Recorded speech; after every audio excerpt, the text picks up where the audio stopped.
Hello बच्चों, तो welcome to second class of electrostatic.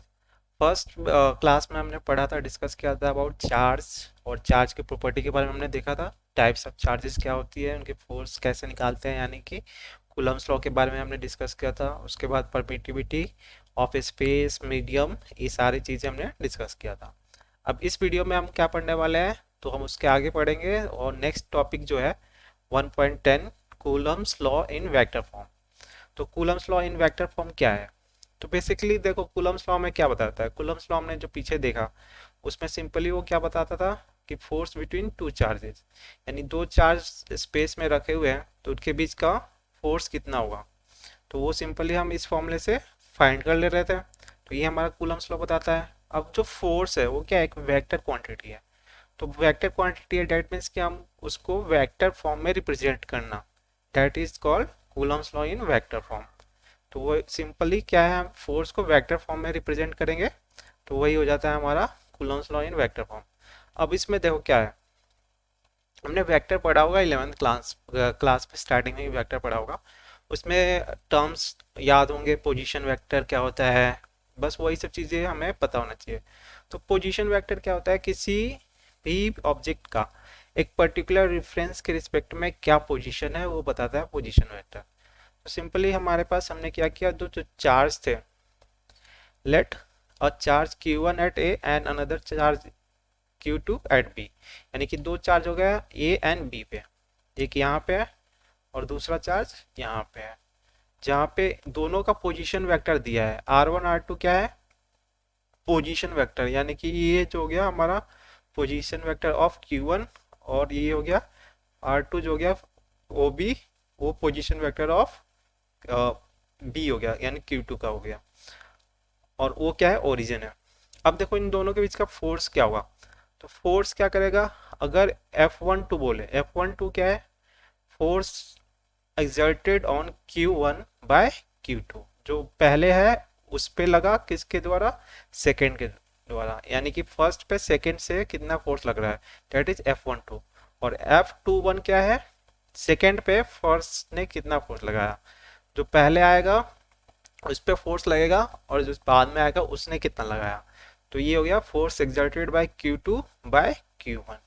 अब दोनों का यहाँ पे फिगर में देखें तो F12 क्या होगा, force exerted on one due to two, two two है और वन यहाँ पे है, तो दोनों पॉजिटिव पॉजिटिव है, सेम चार्ज है, सेम टाइप के चार्ज है।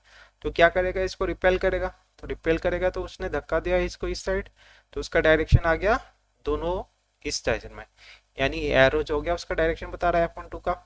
सेम F21 फाइंड करेंगे तो वो इस साइड आएगा। तो ये सिंपली हमने डायरेक्शन रिप्रेजेंट कर दिया। अब मैग्नीट्यूड फाइंड करें, तो मैग्नीट्यूड क्या आएगा, यहाँ से देखो के, हमें सिंपल न्यूटन्स लॉ हमने पढ़ा, के Q1 Q2 divided by are square, ये हमारा न्यूटन्स लॉ नहीं, कूलम्स लॉ।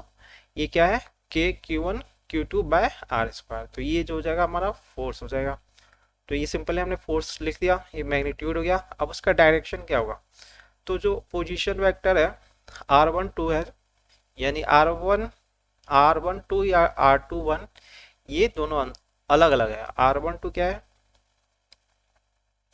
जो F12 का डायरेक्शन होगा, और यहाँ पे क्या है, ये वेक्टर फॉर्म में है। अब इसका मुझे अगर सिर्फ डायरेक्शन डायरेक्शन लिखना है तो मैं क्या लिखूंगा, इसका यूनिट कैप, जो हमने पढ़ा होगा। ये यूनिट कैप क्या लगाता है, क्या बताता है कि सिर्फ ये डायरेक्शन को रिप्रेजेंट कर रहा है, यानी ये जो हमने लिखा है इसलिए लिखा है ताकि हमें डायरेक्शन पता चल जाए। उसके आगे क्या है, force on two due to one, magnitude same रहेगा, मैग्नीट्यूड सेम रहा बट डायरेक्शन बदल गया। अब डायरेक्शन चेंज हो गया तो ये दोनों का फोर्स आ गया, जिसको हमने उसको डायरेक्शन के साथ रिप्रेजेंट कर दिया। तो यही है, सिंपली इसको बोलते हैं Coulomb's law in vector form. कुछ नहीं था, हमें जो फोर्स लग रहे थे, जो फोर्स हम फाइंड करने वाले थे न्यूटन कूलम्स लॉ में, उसको डायरेक्शन के साथ रिप्रेजेंट करना ही हमारा क्या हो जाता है, Coulomb's law in vector form. Next topic है सुपरपोजिशन प्रिंसिपल।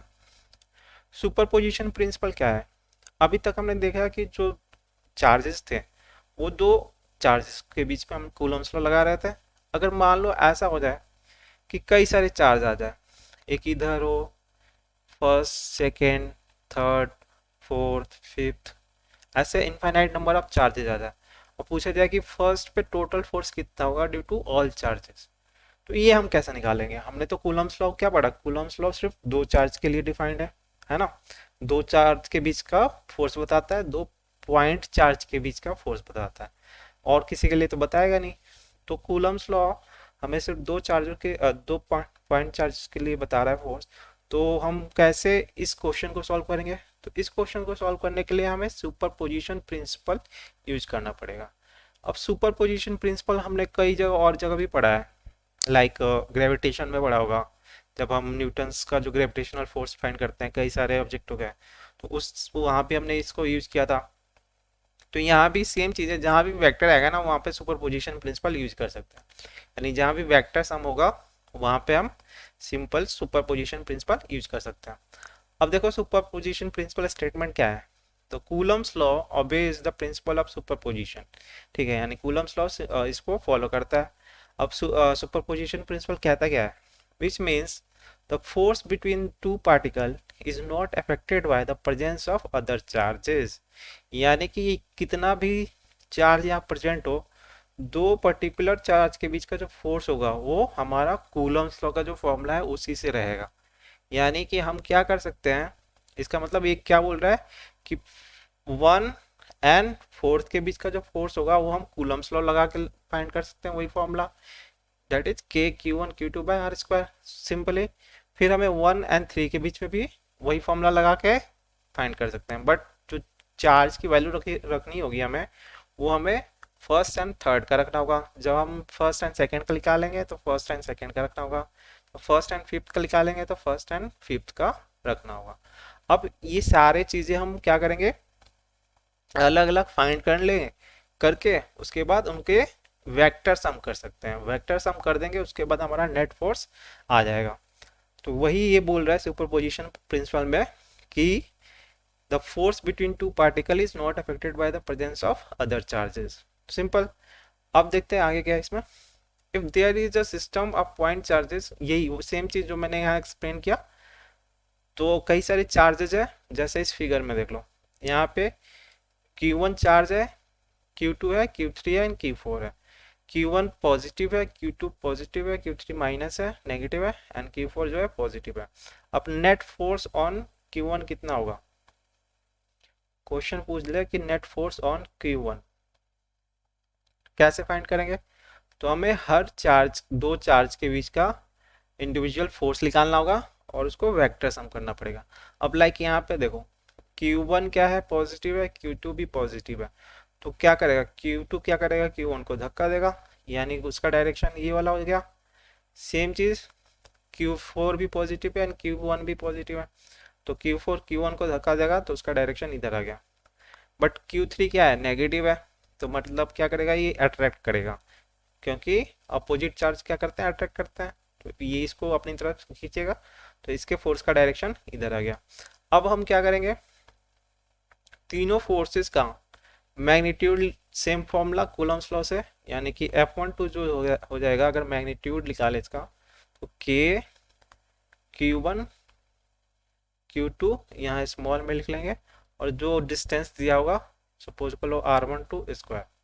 सेम चीज F13 के बीच में, सिर्फ चार्ज चेंज हो जाएगा, अब Q3 रखेंगे और उनके बीच का डिस्टेंस सेम हम Q4 का निकाल लेंगे।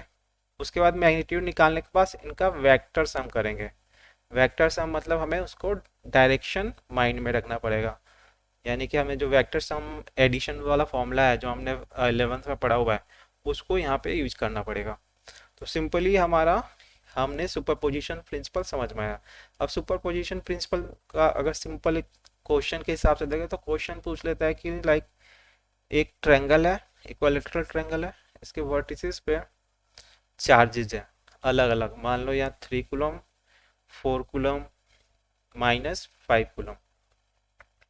तो क्वेश्चन पूछ लिया कि -5 पे कितना फोर्स लग रहा है, यानी net force on F net on 5 coulomb कितना होगा। तो ये हम कैसे करेंगे, तो पहले इंडिविजुअल फोर्स निकालेंगे, इसको एक पेयर लेके, इसका एक पेयर लेके, और इक्विलेटरल ट्रायंगल है तो हमें एंगल पता है सबका 60 डिग्री, और यहाँ से उसके बाद हमें वेक्टर सम करना होगा। तो इसका आंसर फाइंड करके प्लीज़ कमेंट बॉक्स में देखना क्या आंसर आता है, देखते हैं किसका किसका सही होता है। इसमें सिंपली जब दो फोर्सेस आएंगे, एक तो F3 और 5 के बीच का, और दूसरा आएगा F5 और 4 के बीच का। और उसके बाद क्या करना होगा, ये निकालने के बाद वेक्टर एडिशन। वेक्टर एडिशन में सिंपली जो फॉर्मूला है R=√a² + b² + 2ab cos theta, तो ये हमें पुट करना होगा। बट हमें उसके लिए हमें एंगल सही से फाइंड करना होगा, तो फिगर से करके निकाल के पुट करके कमेंट बॉक्स में कमेंट करना है, देखता हूँ किसका किसका सही होता है। उसके बाद नेक्स्ट टॉपिक आ जाता है electric field intensity. Electric field intensity को हम इलेक्ट्रिक फील्ड भी बोलते हैं सिंपल।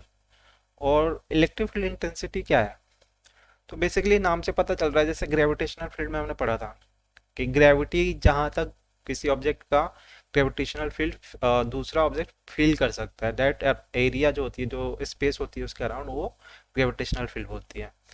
तो सिंपली ये भी सेम ही है। अब देखते हैं क्या statement. At electric field intensity at any point surrounding the charge q is defined as the force per unit positive charge in the field। ये उसका मैथमेटिकल एक्सप्रेशन हो गया। बाकी उसका अगर सिंपल डेफिनेशन बोले तो किसी चार्ज के अराउंड, सपोज कर लो +q चार्ज है हमारे पास, अब इसके अराउंड जितना स्पेस जहां तक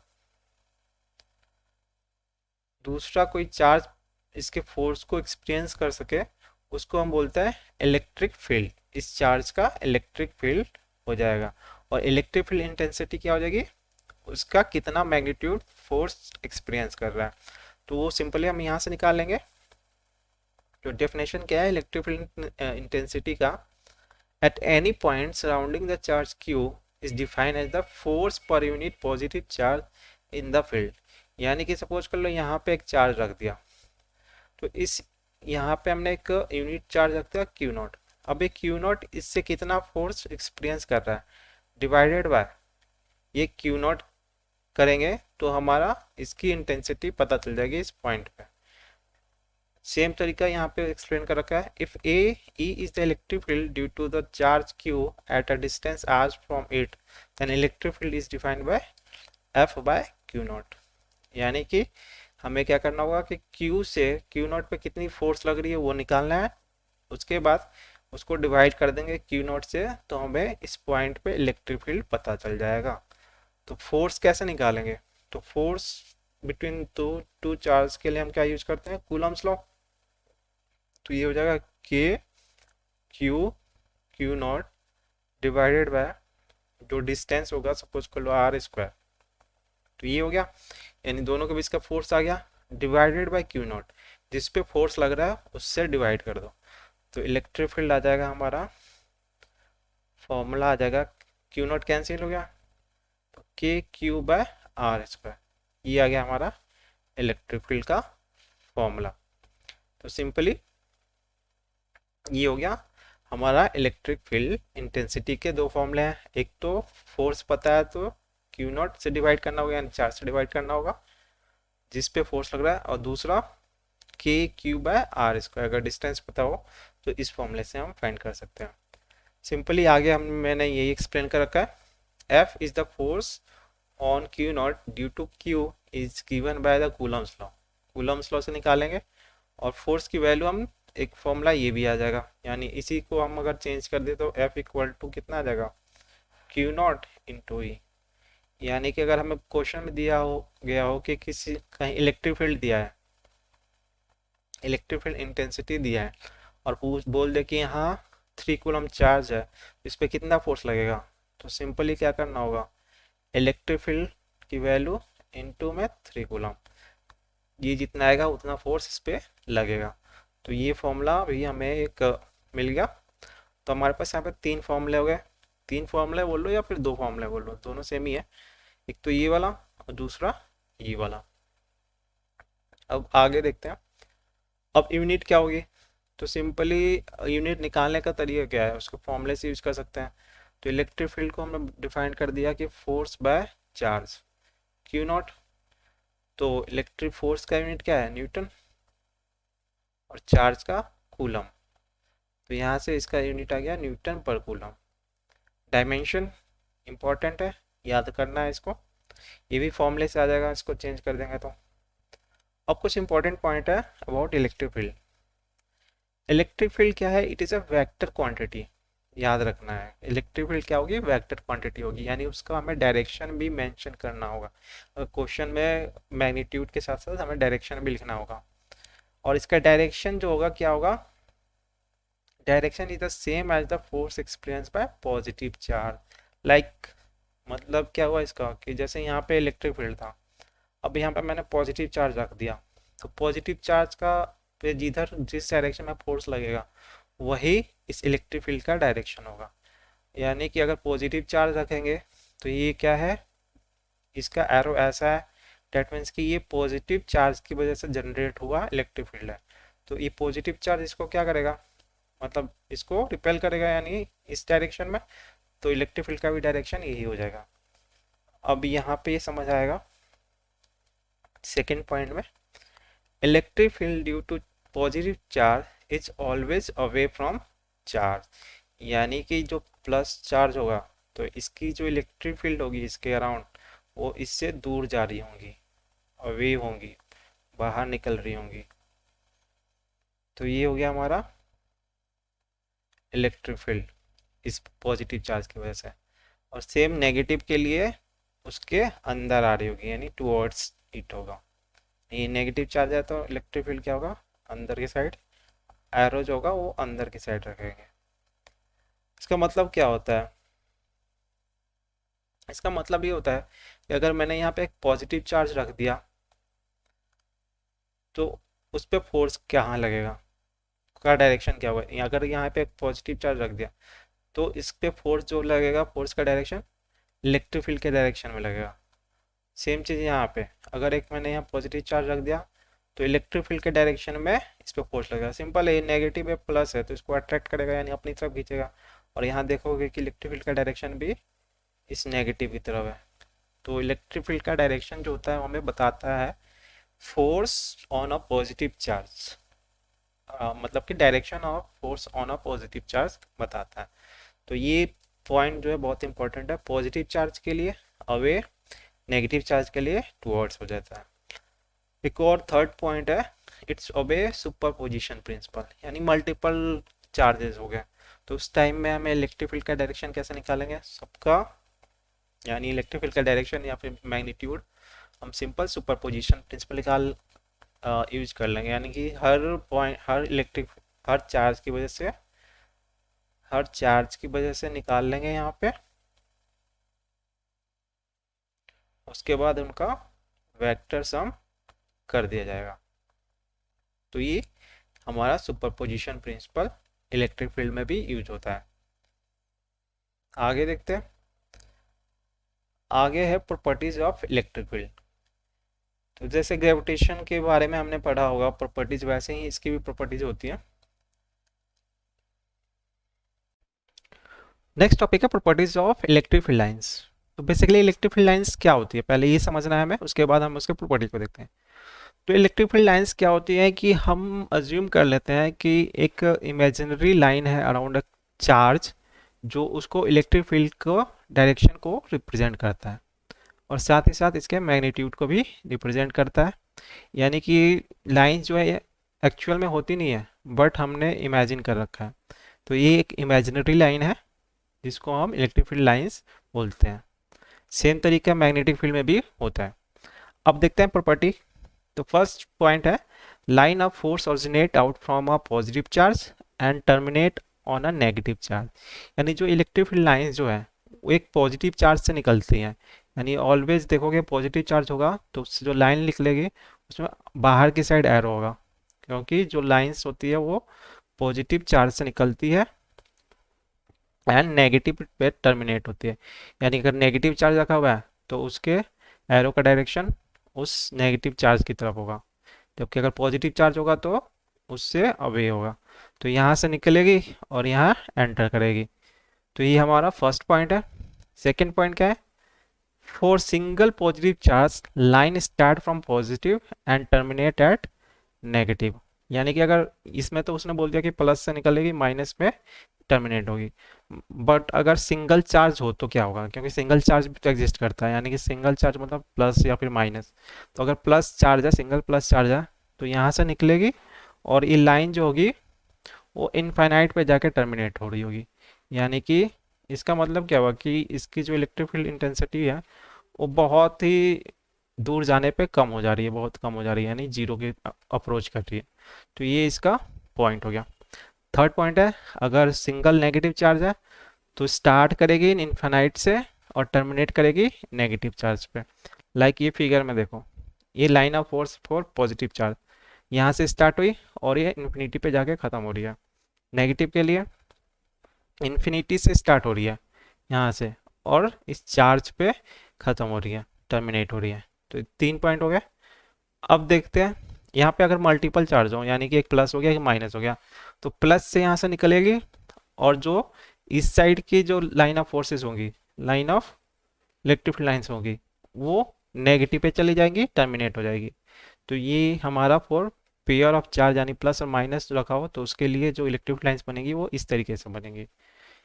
और अगर सेम चार्ज हो यानी प्लस प्लस चार्ज हो तब क्या होगा? प्लस प्लस या फिर माइनस माइनस चार्ज हो तो ये लाइंस जो होंगी एक दूसरे को रिपेल कर रही होंगी, यानी कि एक मीट नहीं करेंगे, क्योंकि ये भी क्या होगा, यहाँ से ये टर्मिनेट करेंगे इसमें नेगेटिव पे आके, ये वाली लाइन भी टर्मिनेट करेगी, जबकि इस पे भी टर्मिनेट कर रही होगी, तो इससे निकलेगी नहीं ना, ये वाली जो यहाँ से थोड़ी आएगी, ये फिर इन्फिनिटी से आ रही है। सेम चीज़ यहाँ से भी हो रहा है, ये भी इन्फिनिटी से आ रही है। तो सेम पेयर के लिए ये बनेगा। अगर नेगेटिव नेगेटिव है, अगर पॉजिटिव पॉजिटिव होता तो बस एरो का डायरेक्शन चेंज होता, तब एरो बाहर की साइड हो जाता, बस सबके लिए बाहर की साइड एरो हो जाता, बस इतना चेंज आता। तो ये इंपॉर्टेंट फिगर है ये वाला एंड दिस वन, ये बहुत इंपॉर्टेंट है, क्वेश्चन बोर्ड में भी आता है इस पर। अब नेक्स्ट पॉइंट क्या है? Electric field intensity at a point is the number of line of forces streaming through per unit area normal to the direction of intensity of that point। यानी इसका मतलब क्या हो रहा कि ये बोल रहा है कि जहाँ पे ज़्यादा नंबर ऑफ लाइंस पास करूँगी वहाँ पे ज़्यादा इलेक्ट्रिक फील्ड का स्ट्रेंथ होगा। लाइक यहाँ पे अगर मान लो मैंने यहाँ पे एक डिस्क ले गया, तो यहाँ से जो नंबर लाइंस पास करेंगी और सेम डिस्क में अगर यहाँ पे लाऊं तो यहाँ पे सेम लाइंस जो होगी कम पास कर रही होगी एज कम्पेयर टू यहाँ पे, यानी फर्स्ट पॉइंट पे जो है वो नंबर ऑफ लाइंस ज़्यादा होंगी as compare to second. That means कि फर्स्ट पॉइंट पे इलेक्ट्रिक फील्ड इंटेंसिटी जो है वो ज़्यादा है, यानी इसका मैग्नीट्यूड ज़्यादा एज कम्पेयर टू सेकेंड। तो यही पॉइंट बोल रहा है कि अगर कहीं पे ज़्यादा डेंसर इलेक्ट्रिक फील्ड लाइंस है, डेट मीन्स कि वहाँ स्ट्रेंथ ज़्यादा है एज कम्पेयर टू जहाँ पे बहुत ही रेयर फ्रैक्शन है। तो ये 4 पॉइंट हो गए, बहुत इंपॉर्टेंट पॉइंट है, ये इलेक्ट्रिक फील्ड लाइन ड्रॉ करने के लिए इंपॉर्टेंट है। एक और पॉइंट इसमें है कि जो इलेक्ट्रिक फील्ड लाइन्स होगी वो कभी एक दूसरे को कट नहीं करती, क्योंकि जो इलेक्ट्रिक फील्ड लाइन्स अगर कट करेंगी, लाइक यहाँ पे सपोज कर लो, अगर मुझे इलेक्ट्रिक फील्ड लाइन्स यहाँ पे अगर कट करती, यानी कि जो एक ई वाली आकर यहाँ से सपोज कर लो कट कर दे, तो इलेक्ट्रिक फील्ड लाइंस पे यहाँ इस पॉइंट पे जो हो जाएगा दो डायरेक्शन हो जाएगा, क्योंकि जो इलेक्ट्रिक फील्ड लाइन से हम जो डायरेक्शन फाइंड करते हैं इलेक्ट्रिक फील्ड का, लाइक यहाँ पे अगर मैं पूछूँ कि direction of electric field line क्या है, तो यहाँ पे जो टेंजेंट होगा वो इलेक्ट्रिक फील्ड लाइन का डायरेक्शन रिप्रेजेंट कर रहा होगा। और अगर दो इलेक्ट्रिक फील्ड लाइन्स कट कर दिया एक दूसरे को एक पॉइंट पे, तो यहाँ दो टेंजेंट बनेगा, जो कि पॉसिबल नहीं है, क्योंकि दो टेंजेंट तो बन गया but direction of electric field क्या होगी, वहाँ पे एक ही होगी ना, एक ही डायरेक्शन होगी, दो तो पॉसिबल है नहीं। तो इस वजह से इलेक्ट्रिक फील्ड लाइंस जो होगी वो कभी एक दूसरे को कट नहीं करती। 2 पॉइंट इससे हमें पता चल रहा है। पहला कि इलेक्ट्रिक फील्ड लाइंस का टेंजेंट ड्रॉ करेंगे जिस पॉइंट पे, तो वहाँ पे हमें डायरेक्शन, टेंजेंट क्या बताएगा, direction of electric field line उस पॉइंट पे। दूसरा कि इलेक्ट्रिक फील्ड लाइन जो होती है एक दूसरे को कभी कट नहीं करती, बिकॉज अगर कट करेंगी तो there will be two tangent, that means कि दो डायरेक्शन मिल रही होगी, जो कि पॉसिबल नहीं है। जिस वजह से कट नहीं कर सकते। तो ये हो गया हमारा इलेक्ट्रिक फील्ड लाइंस की प्रॉपर्टीज़ के बारे में।